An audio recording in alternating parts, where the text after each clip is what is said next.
My name is Mick Torbay. I'm a Wizard of Ads partner from Toronto, and this video is the first in a series that I call 10 marketing mistakes your competitors are making right now and how you can gain the most from it. Now, the best part about mistakes is that anybody can make them, and since there are umpteen competitors in your category and there's only one you, it's very likely that a competitor of yours is already making these common errors, and I'm going to show you how you can use their mistakes to make you more money.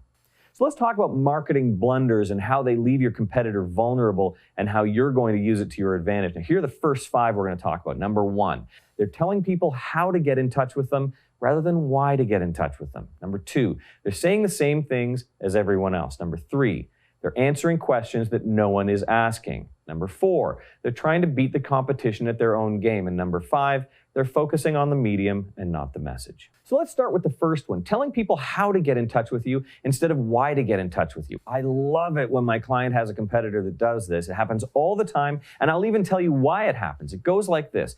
The business owner doesn't see the customer until he or she walks into the business. When the customer walks in the door, the business owner believes this is the beginning of the transaction. It's not, of course, but he thinks it is because this is where he comes in. So if there's nobody calling, nobody emailing, nobody walking through the door, he thinks the problem is that they don't know how to contact him. Really, he thinks this. So he invests a significant portion of his ad budget telling people how to do business with him, and it sounds kind of like this. Residue all over your pants. So visit Mick's Discount Dynamite, located at 447 Elm Street, just north of Sprocket Road, just across from the Pizza Express. Open weekdays till 9. Call 416-456-78910. That's 416-456-78910. And tell them Carl sent you.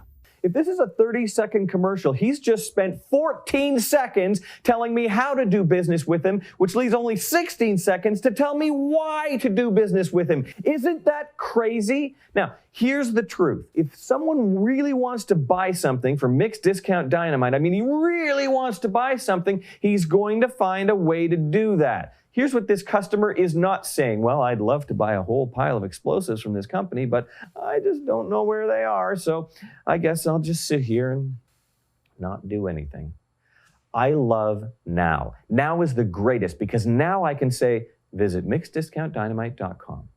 Takes about 3 to 4 seconds, and it provides a lot of information. It tells people where you are, when you're open, what you sell, what you don't sell, what you look like, what your phone number is, and literally anything else you want consumers to know. So while your competitor's living in the past and wasting half his advertising dollars telling him how to get in touch with them, you're going to concentrate 90% of your budget on telling people why to get in touch with you, and then you're going to give out the website, and that's it. Because once they have that, they automatically have everything else. Oh, what about people who don't use the internet? There just aren't enough of them that matters. So there's mistake number 1 and how we're going to gain the most from it, which moves us to the next mistake your competitors are making. They're saying the same things as everyone else. I'm Mick Torbay from Wizard of Ads Toronto, making the world a better place, one commercial at a time. Hey now, I'm Mick Torbay, and this series is called 10 Marketing Mistakes Your Competitors Are Making Right Now and How You Can Gain the Most From It. Catchy title, huh? Today's talk is about mistake number 2. Right now, with their marketing, your competitor is making this mistake in a huge way. He's saying the same things as everyone else. Now, what does that look like? Well, consider these 2 car dealer ads. Now, as you can see, they are about as different as night and day. No, wait, they're actually about as different as 2 things that are exactly the same. Now, why is he doing this? Well, there are a number of reasons for that, but here's the big one. He's doing it because everyone else is doing it. I know that seems a little redundant, but if a bunch of different businesses are all saying the same things, they will conclude that they must all be right. They're not. If you're saying the same thing as your competitor, then by definition, you're not giving consumers a reason to choose your brand instead of the other one. You are, in fact, wasting your money. Business owners spend hard-earned dollars to persuade consumers to choose them over the competition, but then they say the same things. Quality, service, selection, price. They'll use starbursts. They'll use giant type. They'll use exclamation points to create urgency. It doesn't work. It never has worked. But the players in this category haven't noticed this because they all do it. And most importantly, nobody dares not to do it. This is the advantage you have. The more alike your competitors appear, the greater your opportunity to stand out. Now, our agency, Torbay Partners, loves categories like this because we're better able to position our client distinctly from all the other ones. It forces the consumer to choose between our client and one of these other guys. They're all the same, they're interchangeable, but not this one, our client. It's no wonder our client becomes a leader. So what have you got to say?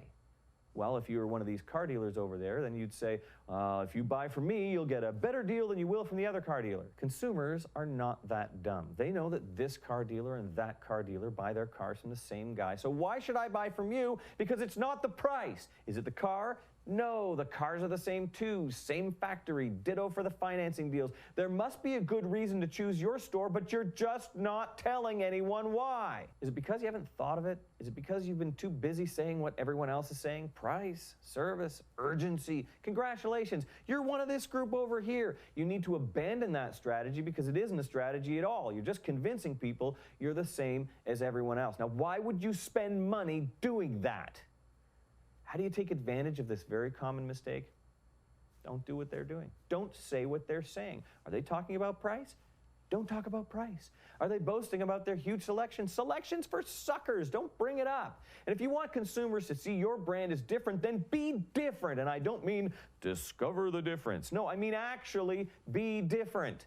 They're all the same, you're different, and now you're on the short list. You might not be on top of the list, but now you've got a shot. Now you'll be noticed, and that's half the battle. They're all together over here, and you're over here. They're all together over here, and you're over here. And this guy here will always get a disproportionate share of the market, always. So who do you want to be? Our next video is going to tackle mistake number 3. I'm Michael Torbay from Wizard of Ads Toronto, making the world a better place, one commercial at a time.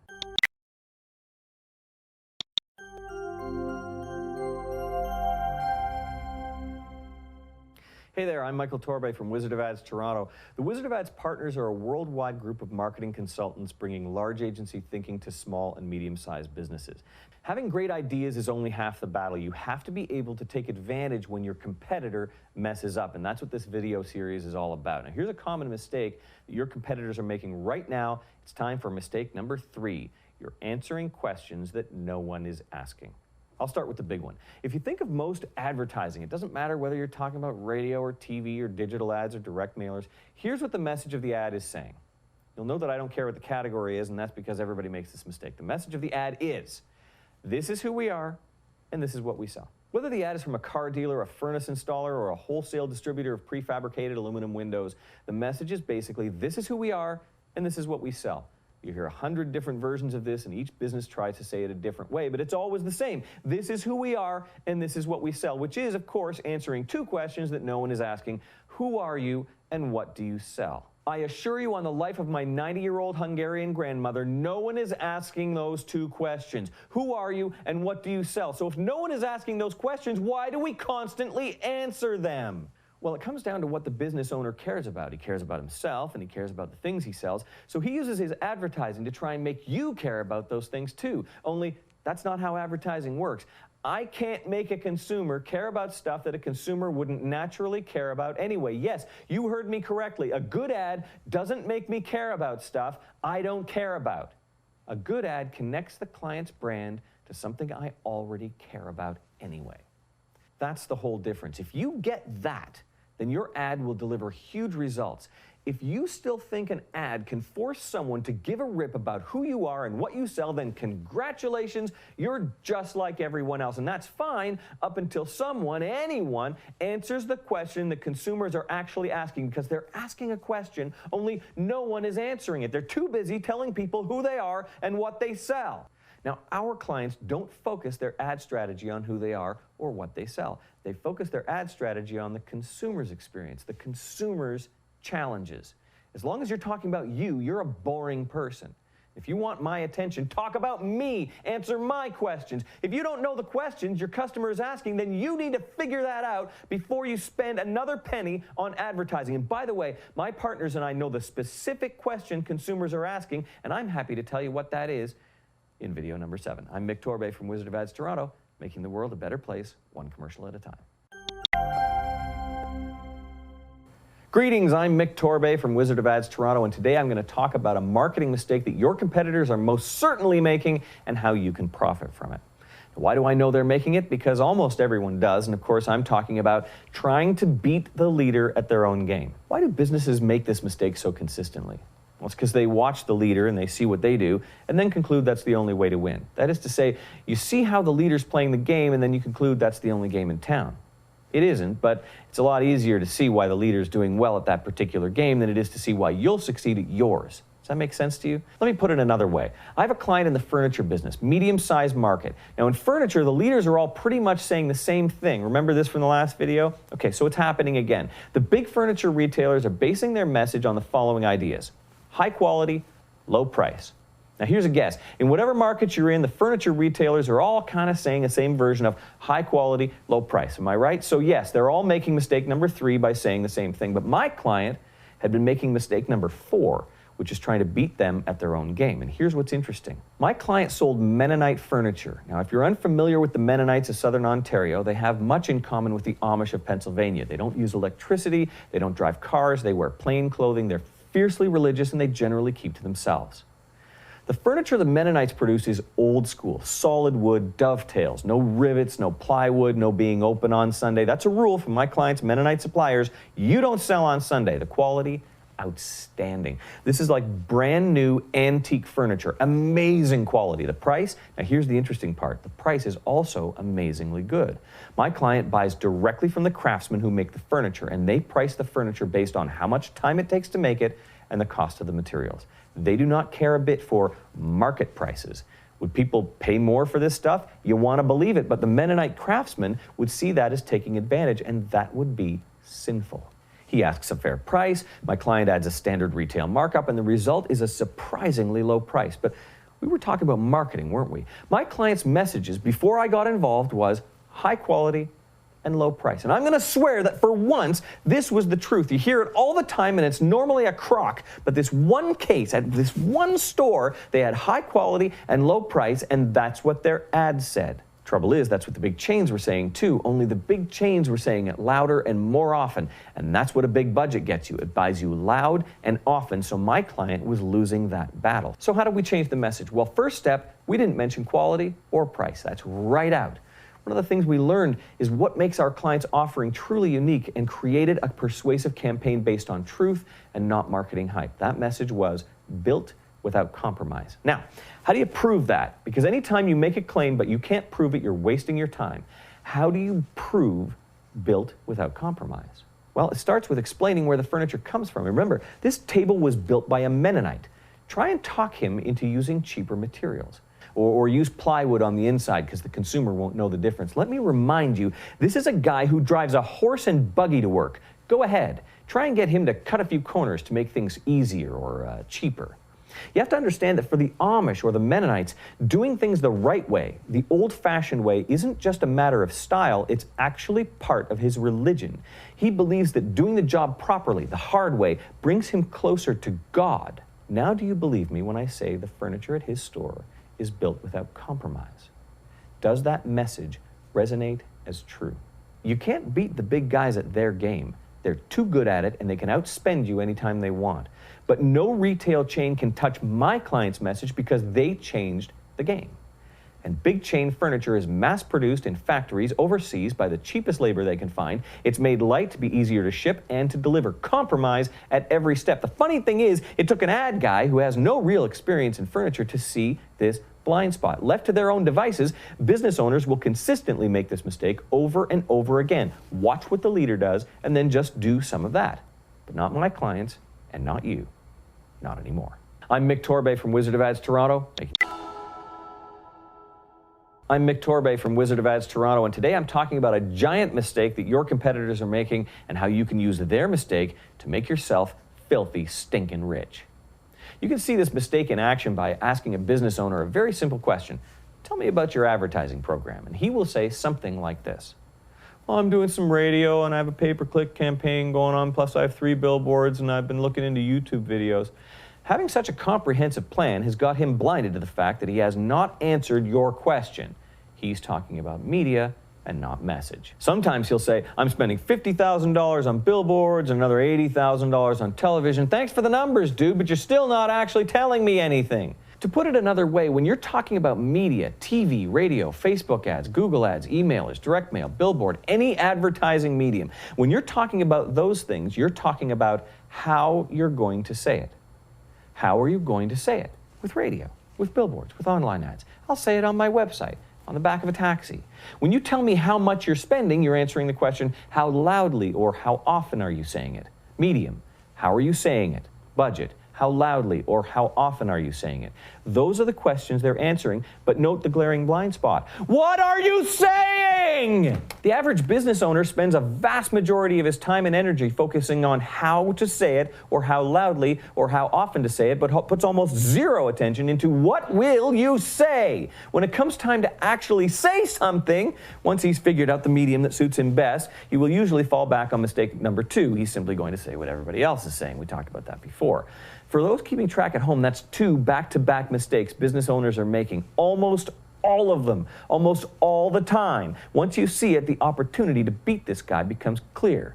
Most business owners are doing the job 100% backwards. They're worrying about how to say it and forgetting the importance of what to say. Most business owners are doing the job 100% backwards. They're worrying about how to say it and forgetting the importance of what to say. I liken this to calling up a building center and having them deliver a bunch of bricks and lumber and nails and screws to your site, and then when it all arrives saying, so, what should we build with all this stuff? A house, a barn, an office building? When you speak to my partners about our marketing efforts, we'll tell you what we're saying and why that message will resonate with a consumer. Step 1, the plan, the goal of the client. Is it a barn or an office building that he needs? Step 2, the strategy, the drawings. What will this barn look like? Step 3, execution, the building materials and the workers. Can you see how there will be much less waste when you do it this way? You'll only buy the materials you need, and you'll hire people who specialize in erecting barns, not office buildings. You'll get a better finished product, and you'll waste less of your money. How are we going to say it? That's elementary. How loudly or how often? Well, that's just a question of how much the client can comfortably afford. But that's not important. What you say is everything. How much effort are you putting into what you'll say compared to how you'll say it? Now, before you saw this, you probably didn't put much, but not anymore. And now that you know your competitor is doing the same thing, you'll know exactly how to beat him. I'm Mick Torbay from Wizard of Ads Toronto, making the world a better place, one commercial at a time. I'm Mick Torbay from Wizard of Ads Toronto, and I'm discussing the mistakes your competitors are making and how you can benefit. They mess up, you profit. Today's talk is directly related to the last one. I was ranting about how clients spend too much time and energy worrying about media and not enough time worrying about the message. Or to put it another way, they spend more time thinking about how to say it compared to how much they concern themselves with what they're saying. But this time I want to talk about the media because it's easy to mess that up as well, especially today. I generally love now. Now is awesome, but there are some downsides now that we didn't have before. Back in the 50s, there were a very limited number of ways to get your message into the brains of the consumer. For businesses, this was a good thing, frankly, because it meant that if you were in the newspaper or on the radio or on TV or on a billboard, you had a decent shot at connecting with a huge percentage of your target. We didn't have pay-per-click back then. Today we live in the era of new media, and the downside of new media is that people believe anything new is automatically better or more effective than anything old. And while this isn't the case, it's more exciting to do the new stuff, and people will make fun of you for sticking with the tried and tested.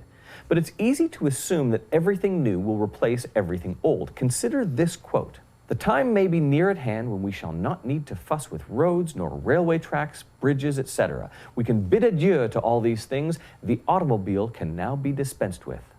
This was published back in January of 1905. Journalist Amos Root was reporting on the Wright brothers' daily flights over Huffman Prairie near Dayton, Ohio. "We have planes now. That's a real thing, not just a dream. Now that we can fly, all previous transportation methods are obsolete. Where we're going, we don't need roads."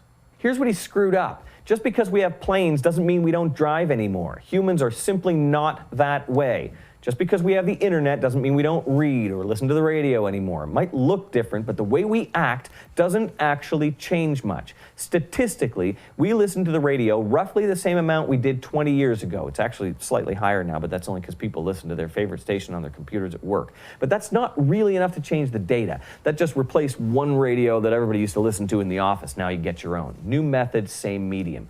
But you'd never believe that if you talk to an advertiser. Really? Radio? That's old school. Okay, why does every new car still have a radio in it, dumbass? Is it because car companies enjoy throwing away money on stuff we don't want?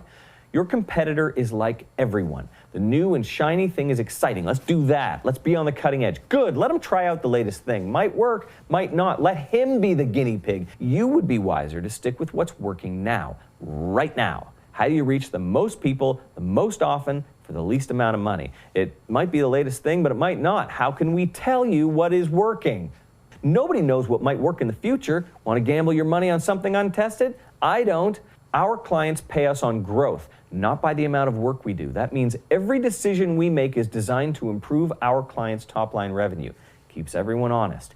So if I recommend a media plan, it's because it's the one that makes me the most money, and I get a little more when my client gets a lot more. See how that works? So what do I recommend? I recommend what's working now, right now. I'm Mick Torbay from Wizard of Ads Toronto, making the world a better place, one commercial at a time. I'm Mick Torbay from Wizard of Ads Toronto, and this series is about how easy it is to make marketing mistakes, showing you how your competitors are making them, allowing you to take unfair advantage. They screw up, you win. You with me? In video 3, I discussed a very common mistake your competitors are making right now. They're talking about things only the business owner cares about. Things like, who are you? What do you sell? How long have you been in business? Whether or not you're family owned. All those things matter to the business owner, not a bit to the consumer. And here's a little hint. Even big companies screw this up. SC Johnson, a family company. Well, isn't that quaint? They're family owned, just like my local convenience store. I mean, yes, they're an $11 billion family company with 13,000 employees who are presumably all not named Johnson, but still, family outfit. Got it. Does the fact that SC Johnson is still owned by the Johnson family make you more or less likely to buy Windex? Really? You feel better about a billionaire shareholder of a giant corporation named Johnson more than a random shareholder of a giant corporation named whatever? I've got an idea. Stop telling everyone about your Johnson and talk about something I care about. Who are you? Don't care. What do you sell? Big deal. I got problems of my own. How long have you been in business? Not only does nobody care about that, it's easily provable. Have you ever bought a product from a company called Amazon, Netflix, heard of a Swiffer, Xbox? Because there were certainly plenty of ways to buy things retail or watch movies at home or sweep your floor or play video games before these came along. And these ones have been around less than 20 years. They're being chosen anyway. You don't care how long a company's been in business, but you think all the other people do. Good luck with that. Every time your competitor informs people how long they've been in business or whether or not they're a family business, shout hooray, because they're wasting their advertising dollars on things that won't make them money. This is a good thing. I want your competitors to do that. Let them throw their money away on stuff that doesn't work. So we've established what the consumer is not asking. Who are you and what do you sell? How long have you been in business? Are you family owned? So what's the question consumers are really asking? Pay attention because I charge a lot of money for this. Why is buying from you good for me? If you can answer this question in your advertising, you're going to have results. And if you can answer this question while providing entertainment to the consumer, they might actually bother to remember it. Why is buying from you good for me? Every ad has to answer this question. So stop thinking about how to get them to care about your problems and start thinking about what they care about naturally. This is the key to effective marketing, and almost nobody does it. Your competitor is certainly not doing this right. It's the one question they're asking, and your competitor is not bothering to answer it. But you will. And that's how you'll win. I'm Mick Torbay from Wizard of Ads Toronto, making the world a better place, one commercial at a time. I'm Mick Torbay from Wizard of Ads Toronto, and this is number 8 in our series, 10 marketing mistakes your competitors are making right now, every day, and how you can use it to your advantage. Their screw up is your path to success. Here's mistake number 8, telling people what you think they want to hear instead of telling them the truth. I know what you're thinking. This is advertising, right? Where does the truth enter into this? Okay, stop chuckling about how clever you are. I'm trying to make you some money here, okay? Advertising that has no connection with the truth is not effective. It does not serve you. It is easily identified and easily dismissed. Do you ignore most advertising? Yes, that's because I'm right and so many companies make this mistake. Let's talk examples. When I met a certain client of mine, his company had trouble getting projects done on time, and he had the reviews to prove it. Late, later, late again. They did excellent work, but they were always a little bit later than the customer expected. So what was his response? We need to run ads saying we're never late, and he had the headlines already written for me. Always on time, always on budget. This is a construction company. They're almost never on time and rarely on budget. That's just the nature of the business. This is, my client was convinced, what the customer wanted to hear, so he wanted to say it.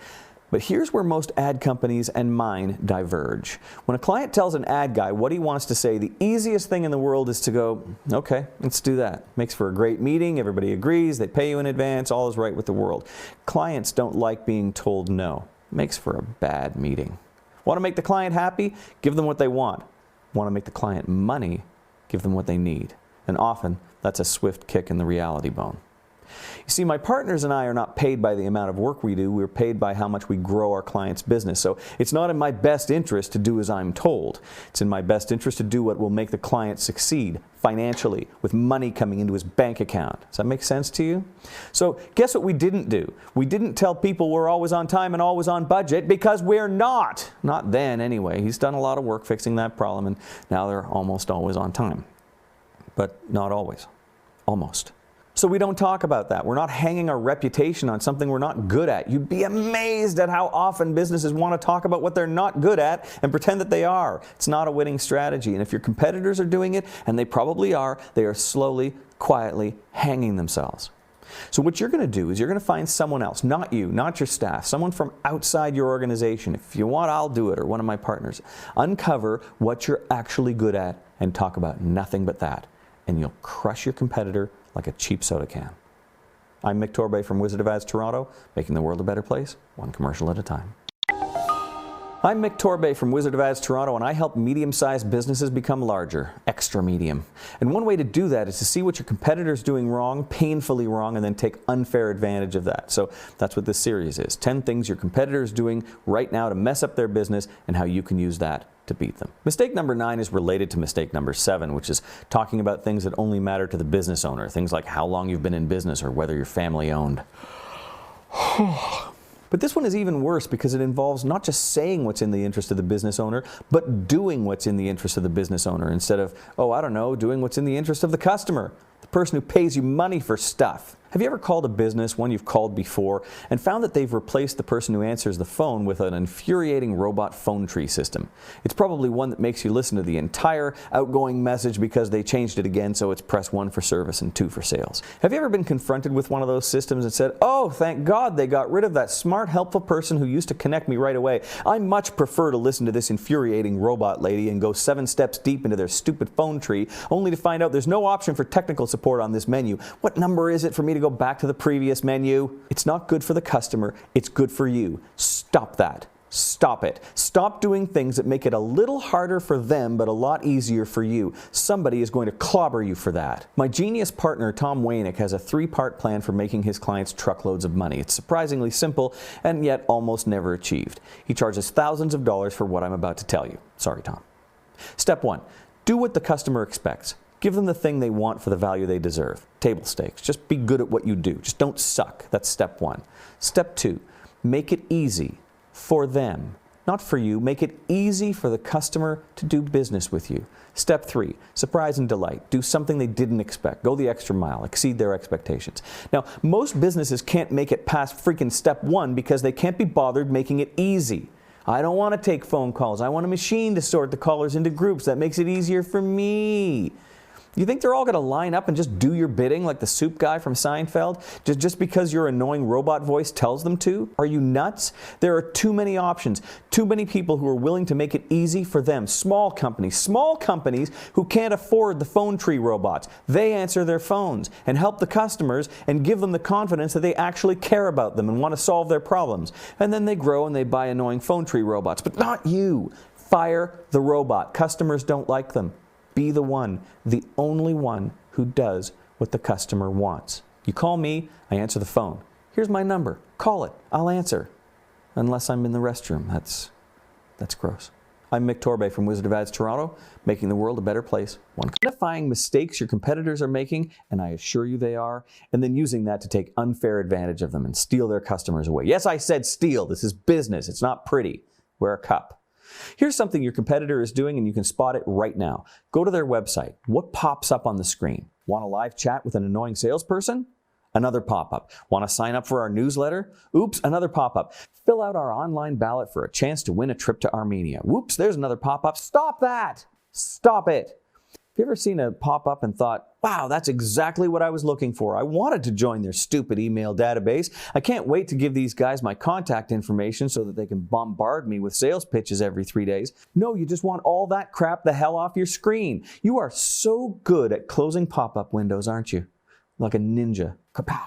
Close, close, close. Your competitors are creating all these pop-ups because they believe that obstructing the consumer's chosen path will result in more sales. Get in their way. Ask for their email address. Their digital guy sold them on this idea, and they keep doing it every time they come up with a new way of hijacking the customer's chosen search intent. It's stupid, it's annoying, and it creates a pattern that you do not want. Pop-up. Want to read my blog? No. Live chat with a salesperson? No. Sign up for our newsletter? No. Click here for an online contact form? No. No. No. No. No. Their first major experience with you, and you're setting yourself up with a pattern of no, no, no, no. Is that what you want? Do you want them to get used to constantly telling you no? Don't you want them to be thinking, yes, yes, yes? Stop forcing your stuff on them and deliver what they actually want, and only that. Give them options, but not obnoxious crap they didn't ask for. Remember from the last video what my genius partner Tom Wainick says, make it easy. Well, spontaneously launching windows I didn't want is not making it easy for me. You're changing my whole mindset from let's see what these people are all about to go away, leave me alone, stop bothering me. Check out your competitor's website and see what they're doing. Are they filling their websites with dynamic visuals that follow you as you scroll or pop up in your face and harass you with offers like some kind of street hustler in Times Square? Good. Let them do that. For goodness sake, don't tell them to stop. Let their website turn off everyone who visits. Now, what do you do with your website to make it different? I'll tell you. I'm Mick Torbay from Wizard of Ads Toronto, making the world a better place, one commercial at a time.